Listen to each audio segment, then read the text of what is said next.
자, 이번의 이야기를 통해서요, 물음표로 가득한 미래 사회를 아마 살짝 엿볼 수 있지 않을까 싶은데요. 미래를 이야기하는 의사, 명재병원 IT융합연구소의 소장님이시고요. 또 융합의학과의 교수님이십니다. 자, 정지훈 교수님 모십니다. 큰 박수로 맞이해 주십시오.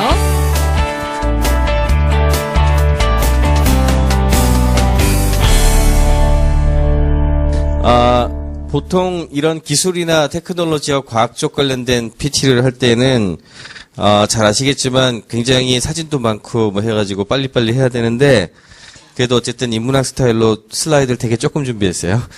그래서 장당 이야기를 좀 많이 해볼까 하고 지금 준비를 했고요. 제일 처음 이야기를 하고 싶은 거는 이제 아날로그 디지털에 대한 얘기입니다, 사실은. 아날로그 디지털로 바로 들어가기보다는 역사를 좀 하나 이야기를 좀 하고 갔으면 좋겠어요. 지금 현재 우리 시대가 가지고 있는 지금 현재 시대를 뭐라고 정의를 하면 좋을까요? 대략 역사의 맥락에서 봤을 때는. 예, 산업 관점에서 봤을 때는 보통 산업시대라고 표현을 많이 하죠. 그럼 산업시대를 이끌게 된 가장 중요했던 역사적 사건은? 예, 산업혁명이라고 보통 얘기를 합니다. 그럼 산업혁명이 한 몇 년 정도 진행됐는지 아시나요? 이게 이제 학자들마다 조금씩 갈리는데 대략 한 100년 정도로 봅니다. 100년 정도. 그러니까 사실은 지금 우리 생각에서 산업혁명을 이야기한다 그러면은 그걸 혁명이라고 부를 수 있나 싶을 정도로 되게 느릿느릿 진행된 거 아니겠습니까? 그러니까 처음에 산업혁명 들어간 사람, 초기에 들어간 사람은 마지막에 죽을 때까지 그 혁명의 끝을 못 보고 죽었어요. 그죠? 근데 당시에 산업혁명이 100년 동안 걸리는 거에 있어가지고 가장 중요한 리미팅 팩터, 그러니까 발전에 장애가 됐었던 요인이 뭐였을까요? 그거를 기술로 봅니다. 그래서 지금 우리가 증기기관으로 시작을 해가지고 실제로 굉장히 많은 변화가 있었는데 의외로 우리가 증기기관만 하더라도 굉장히 오랫동안 변화가 있었어요. 제일 처음에 왓슨이 증기기관 만들었을 때 하고 스티븐슨이라는 사람이 방적기 만들 때 하고 그 다음에 이제 배에 접목할 때 하고 자동차가 될 때까지 거의 20년, 30년씩 중간중간에 텀이 빕니다. 그래서 그렇게 되니까 사실은 그 사회의 변화가 그 기간 동안 나타나는 거죠. 그러면 산업혁명 이전에 우리가 어떻게 살았죠? 산업혁명 이전에는 태양에서 나오는 에너지로 살았습니다. 진짜로. 태양이 주는 에너지를 땅이라는 것이 받아서 땅에서 산출물이 나오게 되면 땅에서 나온 산출물을 먹는 데 써서 우리의 에너지를 확보를 했고 동물의 에너지죠. 그 다음에 동물들을 이용하거나 우리가 직접 이용해서 어떤 에너지를 얻었죠? 기계적인 에너지를 얻었죠. 기계적인 에너지를 얻어서 이동을 하거나 뭐 이런 원자적인 세계의 어떤 여러 가지를 진행을 하게 됐습니다. 그러다가 산업혁명이 나타나면서 어떤 현상이 나타나냐 하면 산업혁명 이전에는 그렇게 땅으로 거의 모든 것이 흡수가 돼가지고 산출물이 나왔기 때문에 결국엔 땅이 모든 것을 이야기했죠. 그러니까 영토 전쟁을 하게 됐고 영토를 지키기 위한 사회 시스템이 등장을 했고 그 다음에 법률도 등장을 했고 뭐 이런 어떤 규칙들이 대부분 만들어진 거죠. 그리고 땅에서 지역사회에서 살아가는 사람들이 중요하니까 자연스럽게 어떻게 살아야 됩니까? 주변에 있는 사람들을 돌봐줘야 돼요. 그래서 병원만 하더라도요. 병원이라는 시스템 자체가 나온 지가 얼마 안 됐어요. 옛날에는 대부분 집에서 케어를 했고 왕진을 했고 아마 과거에 드라마 같은 거 보시면 아마 다들 기억을 하실 텐데 그런 시스템으로 진행을 했었습니다. 그러다가 산업혁명은 그럼 뭘 바꾼 건가요? 여러 가지가 있겠지만 그때부터 인간이 반칙을 하기 시작을 한 거죠. 지구가 태양 에너지를 수백만 년, 수천만 년 동안 농축해서 압축해놨던 것을 끄집어내가지고 굉장히 빠른 시간 안에 연소를 시키고 그거를 기계적 에너지로 바꾸는 장치를 만들었죠. 그게 증기기관 이하 우리가 알고 있는 에너지 동력 장치입니다. 그러니까 그때부터는 사실은 뭘 하기 시작한 거냐 하면은 지구가 가지고 있었던 시간을 단축해서 쓰기 시작한 거예요. 그러니까 지구를 소모시키면서 우리가 알고 있는 산업시대가 만들어진 거죠. 이때에서 제일 중요한 거는 땅이 아니죠, 더 이상. 땅보다는 그런 에너지 동원을 얻기 위한 그 생산수단이라고 만들어지는 그런 생산수단의 확보가 중요했고, 생산수단을 확보하기 위해서는 우리가 알다시피 자본이 필요하니까 자본에 대한 회전율이라든지 이런 시스템들이 만들어지고, 그런 걸 하기 위해서 우리가 알고 있는 지금 현재의 자본주의, 공산주의 같은 이데올로기, 사회주의와 함께 동시에 기술 발전이 이루어진 겁니다. 그러니까 가장 기본적으로 봤을 때는 이렇게 원래가 기술과 사회는 서로 영향을 주고받으면서 규칙도 바뀌고 여러 가지가 바뀌게 되는 거죠. 일단 이렇게 좀 산업혁명 이전과 이후 시대의 변화에 대해서 먼저 한 5분 정도 제가 쭉 말씀을 드린 이유는 우리가 지금 눈앞에 닥치고 있는 아날로그와 디지털의 전환도 이거 못지않은 수준의 굉장히 다른 철학적 함의를 두 가지의 차이가 있습니다. 그거에 대해서 오늘 중점적으로 말씀을 드릴 겁니다. 첫째, 아날로그하고 디지털 하면은 가장 큰 차이점이 뭘까요? 그 구성 요소가 달라지는데, 저희 그림에 제가 해놨는데, 저게 뭐하고 뭔지 아세요? 왼쪽이 원자입니다, 원자. 원자가 잘 안 보이실지. 요즘엔 저렇게 그리면은 돌 맞죠? 과학 집단에서. 저 확률 분포로 클라우드로 구름처럼 그려야 되는데, 옛날엔 다 저렇게 그렸죠? 예, 그리고 오른쪽은 뭘까요? 0101이? 저게 비트입니다, 비트. 그래서 아날로그 사회는 기본적으로 원자의 집합으로 만들어져서 우리가 만질 수 있는 그런 것들이고, 디지털의 세계는 0101로 만들어지니까 전기가 되느냐 연결되느냐, 그게 0과 1이거든요. 그것들을 이용해서 표현할 수 있는 건 디지털이라고 표현합니다. 그럼 아날로그하고 디지털이 가장 큰 차이점이 나는 데는 어딜까요? 크게 세 가지 특징을 저는 보통 항상 얘기를 하는데, 첫째는 변형 가능성입니다. 변형. 원자로 만들어진 건 예를 들어 이런 물체가 있다 그러면 이거를 바꾸기 위해서는 우리가 어떻게 해야 되죠? 미케니컬 프레셔. 그러니까 굉장히 강력한 기계적 힘을 가해가지고 변형을 시켜야 되잖아요. 이게 굉장히 어려운 일입니다. 변형이 잘 안 일어나요. 아날로그는 원자에 있기 때문에 변형이 잘 일어나지 않는다는 기본적인 특징이 가지고 있죠. 그에 비해서 디지털은 어떻죠? 생각보다 굉장히 변형이 자유자재로 쉽게 일어납니다. 그게 이제 뭐 3D 모델링 같은 거를 해가지고 컴퓨터 화면에 뭔가를 띄워놓고 변형을 주는 어떤 그런 것들이 많아지는 이유이기도 하고, 그 다음에 싸이의 강남 스타일이 몇 뷰가 갔죠 이번에? 10억을 넘었잖아요. 10억을 넘은 그 이유에 대해서 여러 가지 그 논거가 나온 것들이 있는데, 그 중에서 넘버 원으로 꼽힌 게 뭔지 아세요? 수많은 패러디 영상입니다. 넘버 원으로 꼽힌 게 리드라이트 웹에서 분석했거든요. 그것만 갖고 따로 분석을 했어요. 한 9가지 정도를 뽑아냈는데, 넘버 원으로 뽑은 게 패러디 영상이었어요. 패러디라는 것은 무엇을 의미하나요? 굉장히 쉽게 패러디가 나올 수밖에 없었던 것은 변형이 쉽기 때문에 그래요.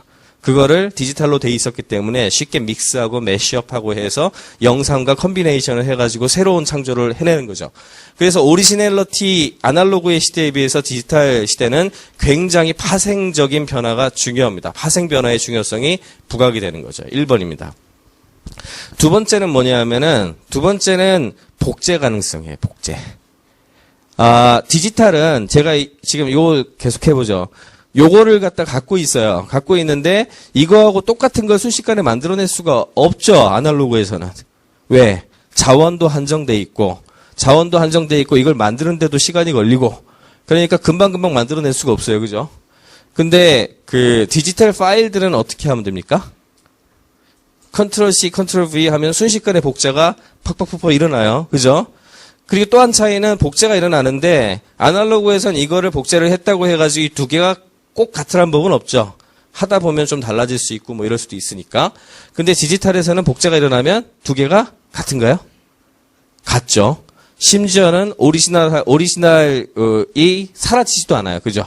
그래서 이런 어떤 기본적인 복제 가능성의 차이가 있습니다. 이러면 어떤 특징이 발생하냐면은, 우리가 소유권이라는 것을 집착하는 이유가 뭔지 아세요?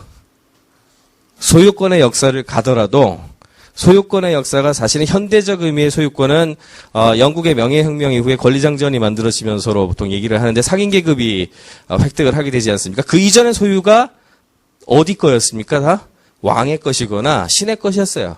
그거를 갖다가 이렇게 은혜를 받아서 나눠 쓰는 거지. 조선 역사를 보더라도 가장 큰 문제가 됐던 것이 결국에 왕권과 신권의 대립이었죠. 신권에서는 특히 공신전이라 그래서 우리가 이렇게 대를 이어가지고 내려줄 수 있는 그 땅을 어떻게 얻을 수 있느냐를 가지고 항상 권리를 굉장히 첨예하게 다퉜었는데 그 이유가 뭐죠? 왜 그런 소유권을 그렇게 집착을 하게 됐을까? 희소하기 때문에 그렇죠. 희소하니까 내가 언제 어디서나 이거를 가질 수가 없으니까. 그러니까 내 거라고 하면은 시간과 공간과 관계없이 내가 접근할 수 있는 권리를 가지는 거잖아요.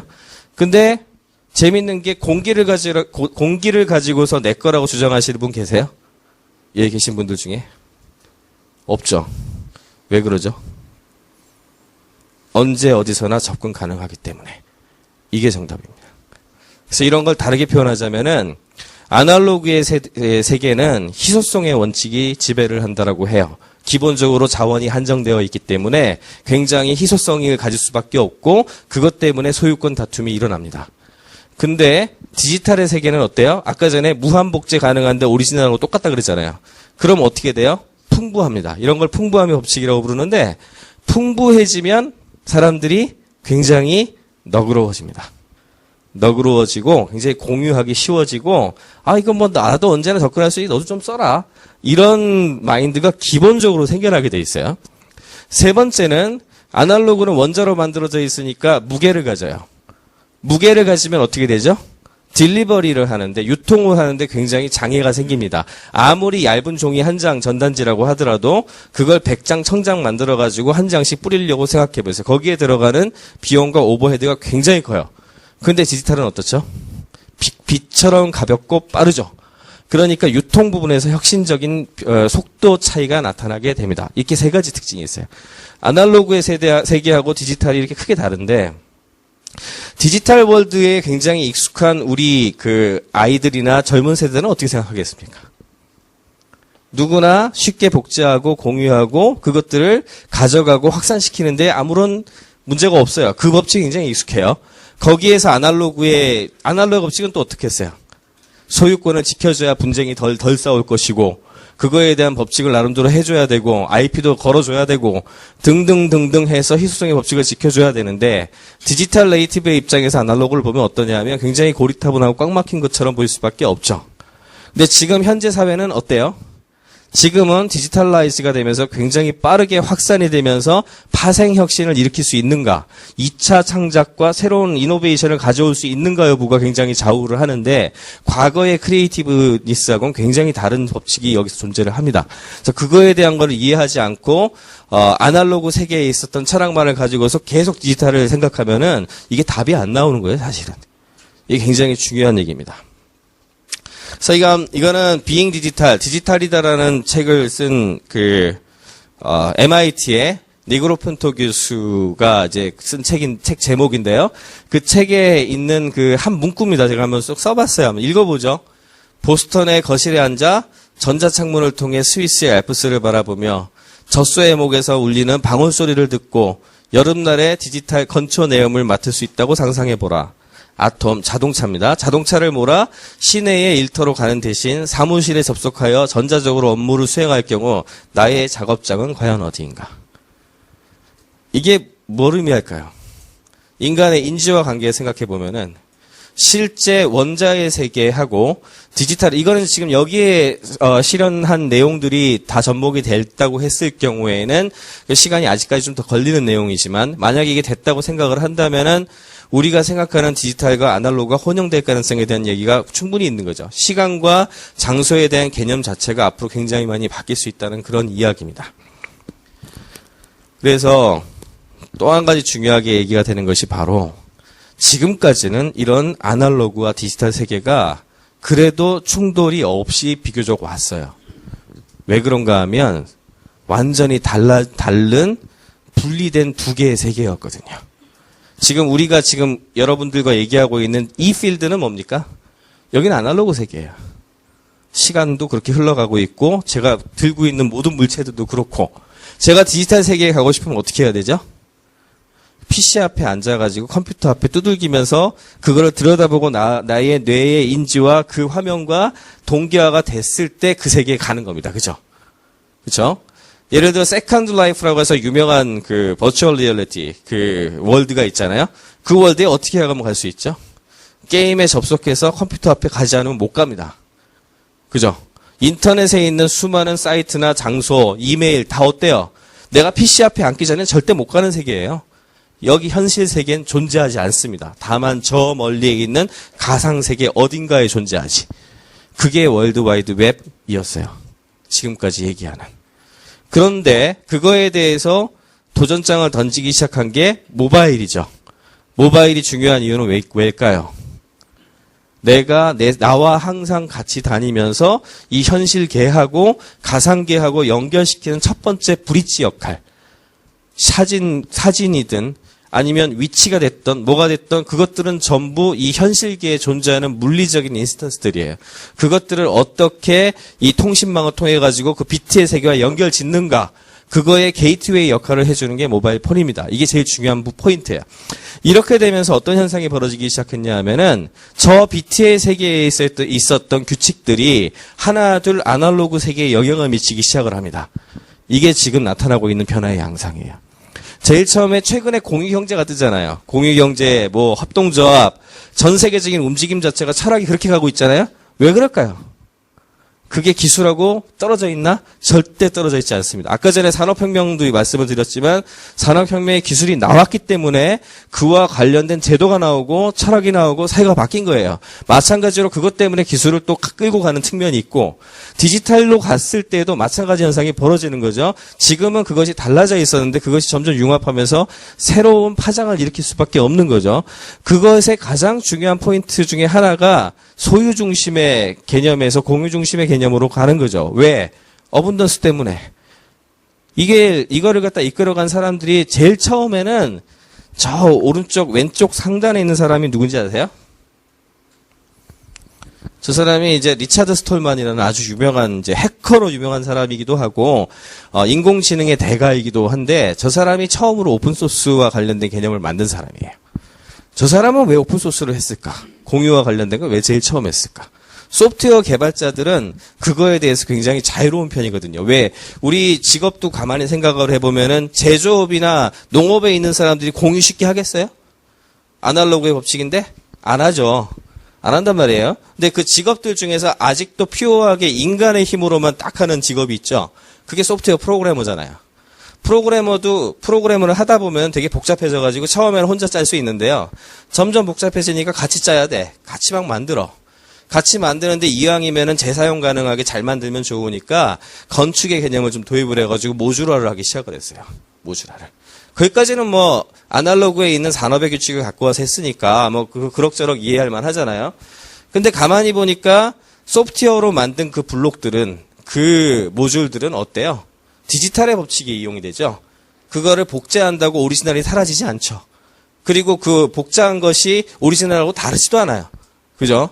그러니까 사람들이 어떻게 생각하냐 하면 같이 우리 만들어서 어차피 다 같이 새로 계속 만들어야 되는데 소유권 주장하지 말고 우리 같이 나눠 쓰자. 이렇게 된 거예요.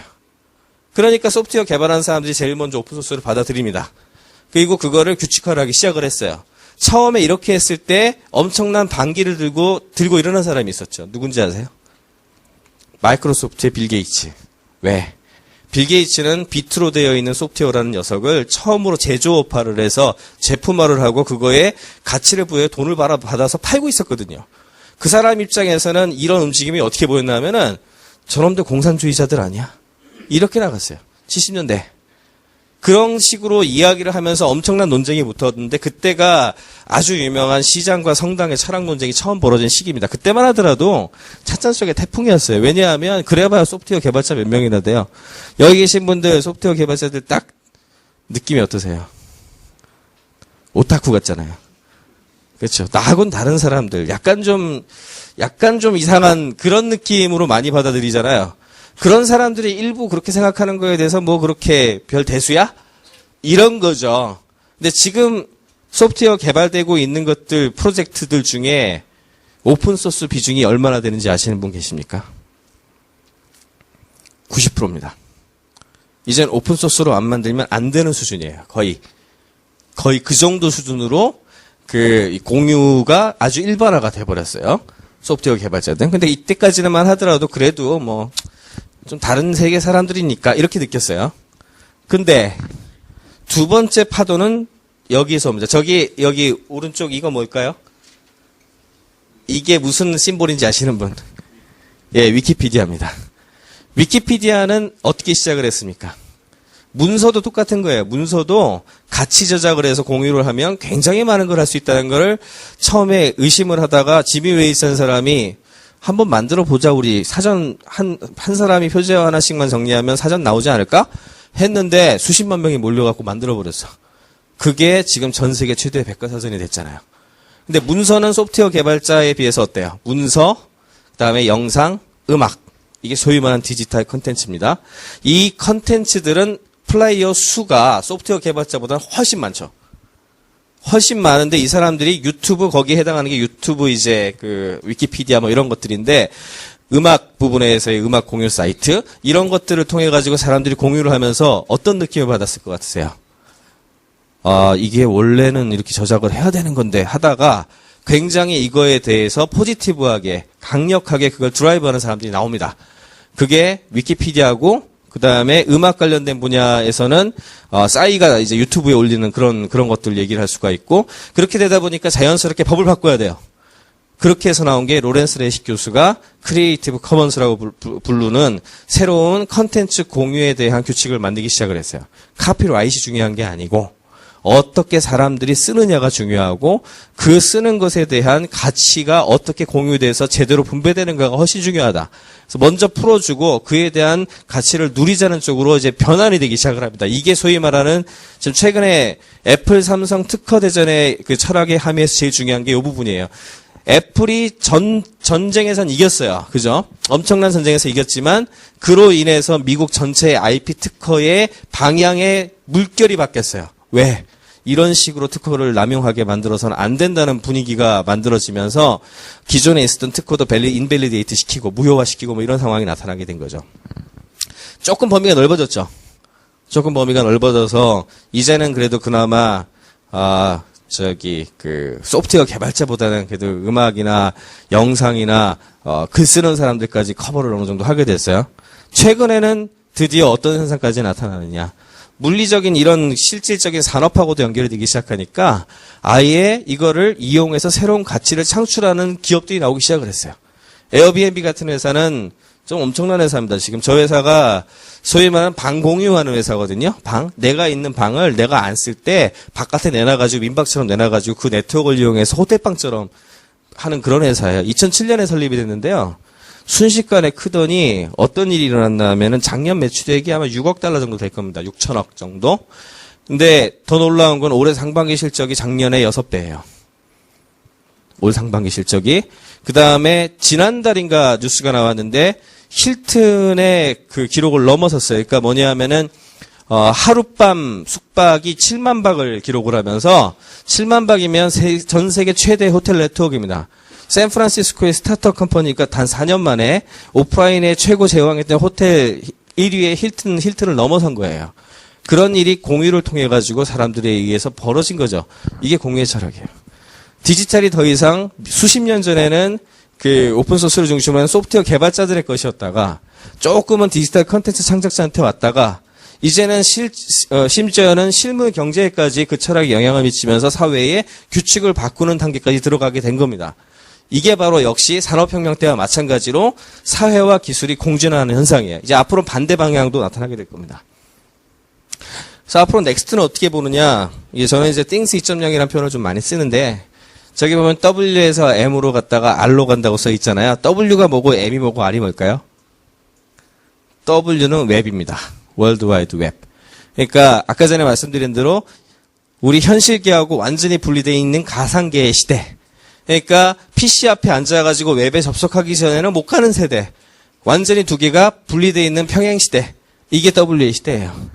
그러니까 그때에는 웹포탈이라든지 뭐 NHN, 뭐 네이버, 그리고 뭐 NC소프트 같은 디지털 컨텐츠를 만드는 곳들 이외에는 특별하게 산업적으로 더 뜨는 회사도 별로 없잖아요.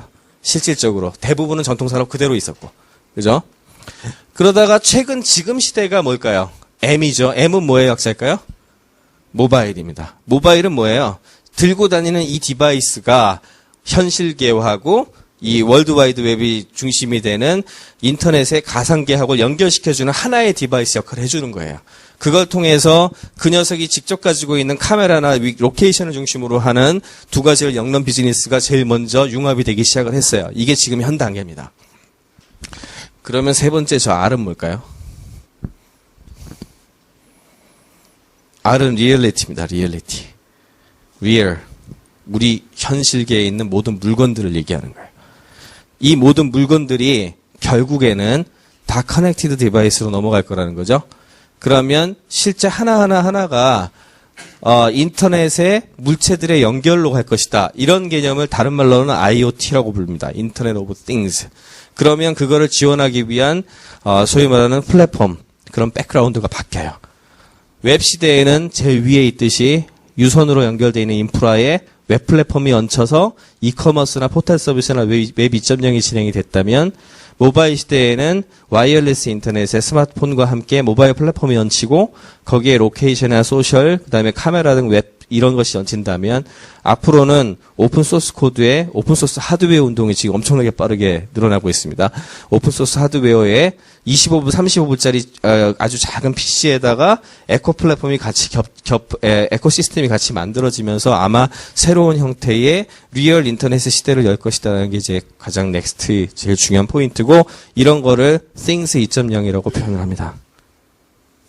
안 넘어가지? 예, 이거는 이제 그거를 조금 제가 WMR 해가지고 어떤 액추에이터와 센서, 클라우드 그리고 스마트폰 플랫폼이 어떻게 관계돼서 연결되는가 클라우드라고 부르는 이 세계가 바로 비트의 세계죠. 원래 옛날에 우리가 얘기했던 인터넷 세계예요.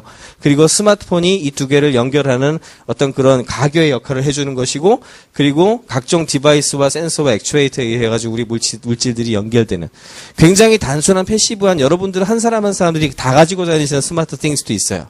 뭐죠? 교통카드. 아니면 QR코드 붙어 있는 종이. 다 뭡니까?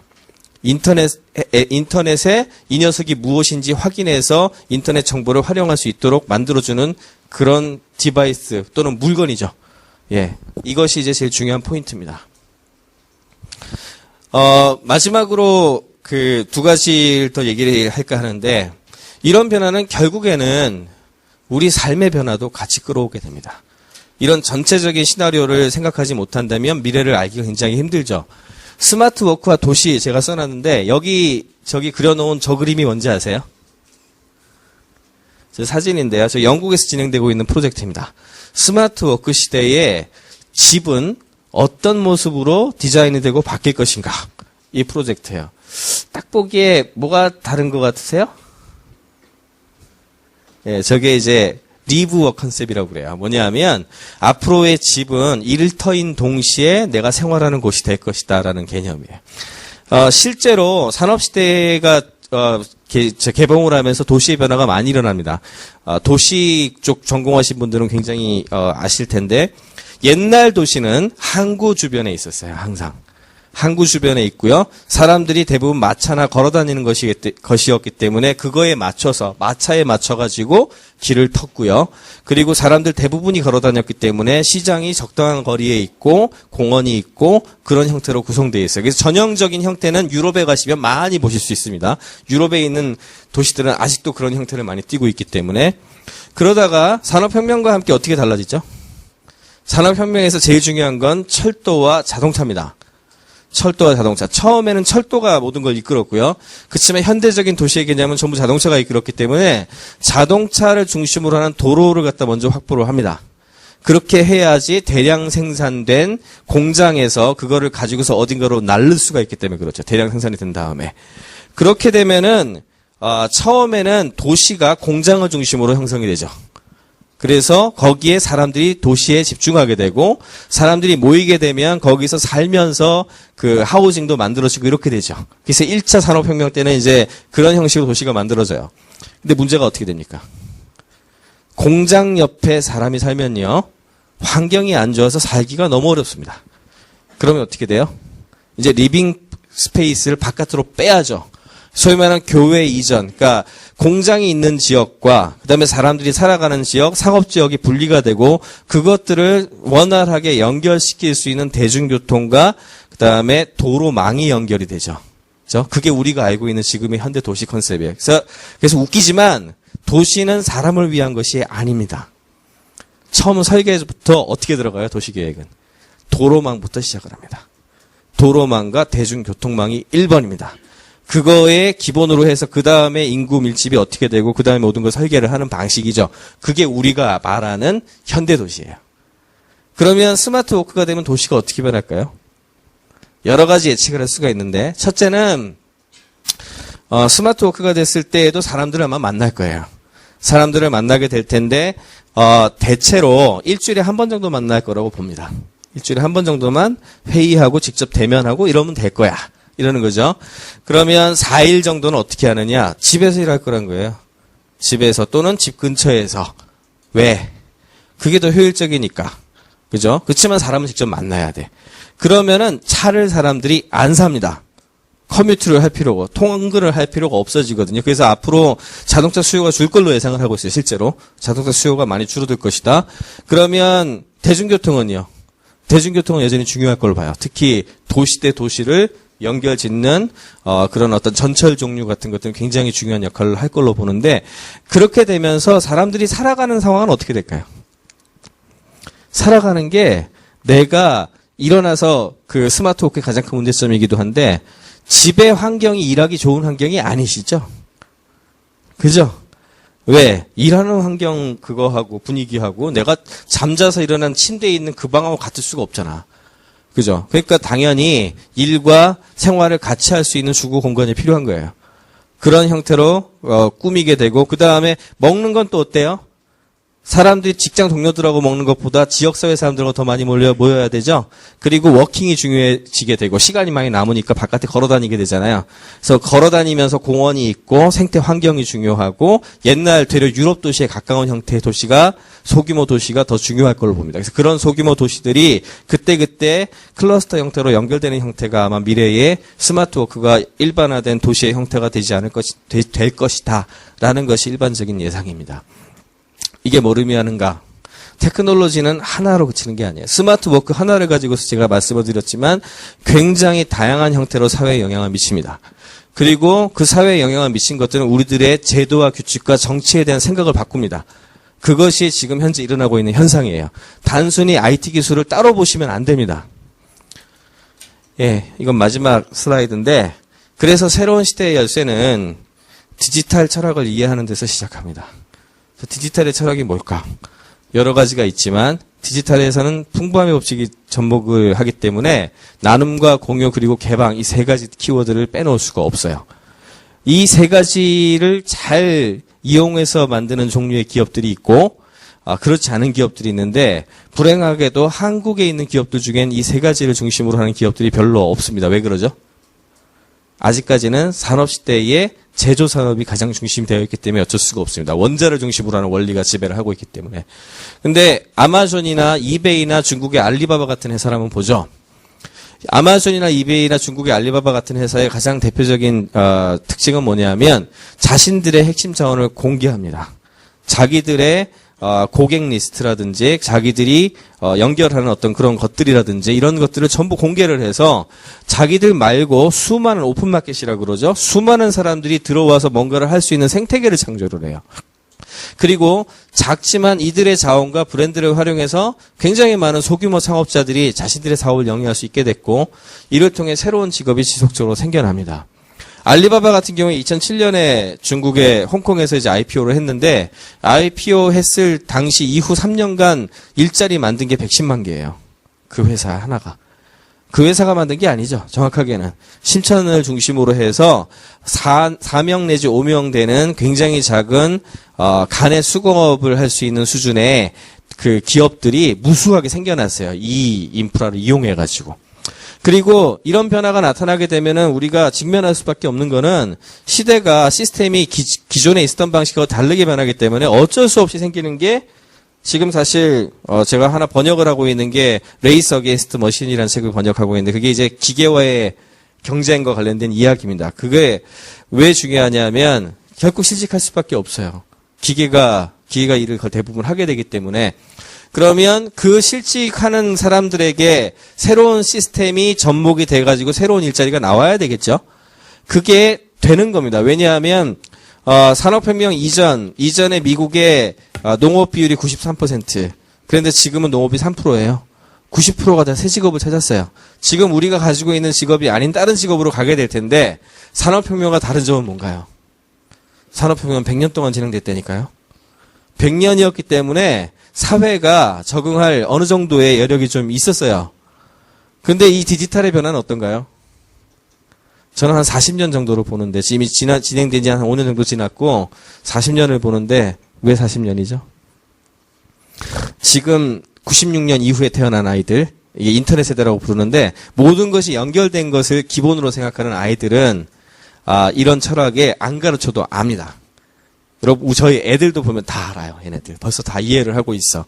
근데 아무리 제가 강의를 해서 머릿속으로 아셔도 60 넘으신 분들이 그렇대 라고 해서 내 생활을 바꿀 수 있을까요? 못합니다. 내가 그렇게 안 살아왔거든. 결국에는 사회는 지금은 기술이 리미팅 팩터로 이 규제를 하는 게 아니고 내가 못 변해가지고 사람이 못 변해가지고 어떤 그 변화를 막는 거예요, 사실은. 근데 이 변화는 언제 일어나느냐 하면 지금 그 10살 언저리에 있는 그 아이들, 10살, 15살 그 아래에 있는 그 아이들이 50대 정도까지 됐을 때 그때는 이미 사람들이 다 바뀌었잖아요. 그러니까 그때쯤 되면 바뀔 거다라고 봅니다. 그게 한 40년 정도예요, 대략. 근데 문제는 그 중간에 있는 사람들. 지금 60대하고 지금 10대하고 사이에 여기 계신 분들 대부분이 거기에 해당하겠죠? 이 사람들을 저는 뭐라고 표현하냐면 저는 인구학에서는 X세대, Y세대라고 하지만 저는 낀 세대라고 불러요. 낀 세대. 완전히 디지털 네이티브인 아이들의 세대와 전통 산업의 세대 사이에 꼈다. 그래가지고 어쩔 수 없이 모든 변화의 풍랑을 다 막고 가는 이 세대죠. 우리가 그런 세대예요, 사실은. 근데 이 세대는 정말 우리 전체 세대에서 제일 중요합니다. 왜? 중간에서 버퍼링을 해야 되거든요. 정치도 그렇고요. 제주도 그렇고 철학도 그렇고 또 다 그래요. 그런 식으로 흘러갈 텐데 그 양쪽을 서로 이해해서 버퍼링 해주는 역할을 우리가 못하면 사회가 굉장히 불안정해지고 정말 이건 어떻게 할 수 없는 수준으로 나가게 될 거예요. 아마도. 그게 굉장히 중요한 포인트입니다. 그래서 이런 변화에 의해서 나타나는 실직자들이나 이런 사람들이 직업에 도전할 수 있는 인큐베이팅 시스템, 사회에 대한 교육, 창업, 협업을 도와줄 수 있는 사회적 투자, 그리고 IT 기술은 전문가의 것이 아니에요, 더 이상. 누구나 쓰는 그냥 그런 도구입니다. 그리고 대중과학이나 대중 IT 기술의 시대를 여는 것이 중요하고 결국에는 지금 핵심가치 전환의 시대에 들어간 거죠. 과연 앞으로도 산업시대와 함께 시작되었던 끊임없는 생산과 성장의 방점을 찍을 거냐, 아니면 자연스럽게 나눔의 문화가 확산되고 즐거움과 행복 그리고 사람들의 만남을 중심으로 하는 새로운 사회적 가치 평가에 대한 분배 방식에 대한 고민을 할 때냐. 저는 뒤에 거라고 생각을 합니다. 거기에 대해서 대비를 해서 우리 아이들한테 미래 세대한테 넘겨주지 않으면 이 시대의 미래가 보이지 않습니다. 아마 굉장한 혼란이 계속 진행이 될 거예요. 그것이 우리의 IT 기술, 디지털 기술과 우리 사회가 만나는 접점에서 나오는 최근의 현상이다. 그 얘기를 드리면서 마치겠습니다. 감사합니다.